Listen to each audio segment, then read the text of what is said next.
So you're new to investing. You're either just brand new, bought a property, or you're thinking about buying a property, and you're looking at these interest rates and thinking, man, I can't make the numbers work on any of these properties based on all the information the experts are giving me out there.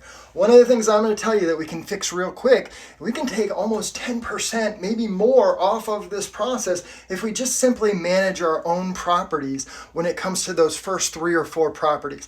Not trying to get rid of property managers completely. I'm in no way, shape, or form am I suggesting that. But what I'm suggesting is if it's your first few, use it as a learning experience so you know what to expect when you're hiring and interviewing property managers down the road, because you've done it yourself and you understand what your expectations and what you go through as a property manager to make these properties work. So the first thing we're going to have is a better understanding of the market, because we're not dependent on somebody else to provide that information to us.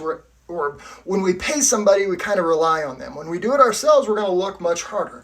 So we got better understanding of the market, we got flexibility, we can move around, we're a little bit more fluid when we're managing our own properties. We have conversation with potential tenants and we're able to adjust that lease term or get them to do some maintenance to the property themselves and reduce some rents. There's all kinds of stuff that can be done, and you'll have a better understanding of that. So we got better understanding of the market, flexibility, tailored property maintenance. Like I just said, we could have them mowing the lawn, we could have them shoveling snow or something, and you're usually able to reduce the rents at a much lower rate than you're able to get from a landscaper or somebody to have them come and do this consistently. So you might lower your rents $50, but ultimately you're paying a landscaper $200 a month to do that type of landscaping. So you've got that tailored property means. You also got personalized attention.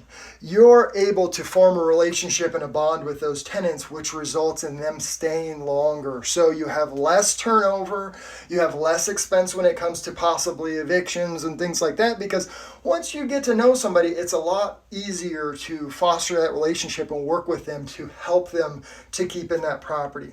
You got immediate decision making. You're not waiting for a third party to reach out, ask you a question, go back to them, and then go back to the tenant. It's almost immediate that you can make those decisions. It's a great learning experience because of all the things that I've mentioned just now.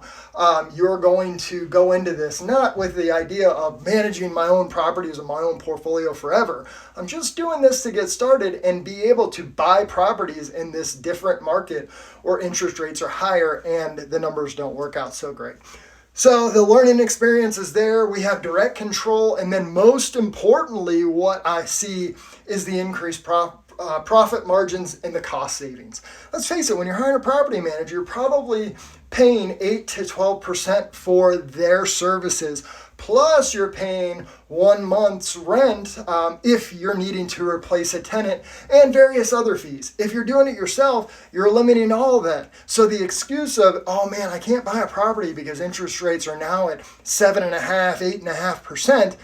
Let's just fix that real quick and knock off 10% by managing your property, using that as a learning process, and making this something that you can use to your advantage down the road. When it comes time that you're too big to manage your own properties, you can hire a property manager and do so in a way that you feel comfortable with because you've done it yourself.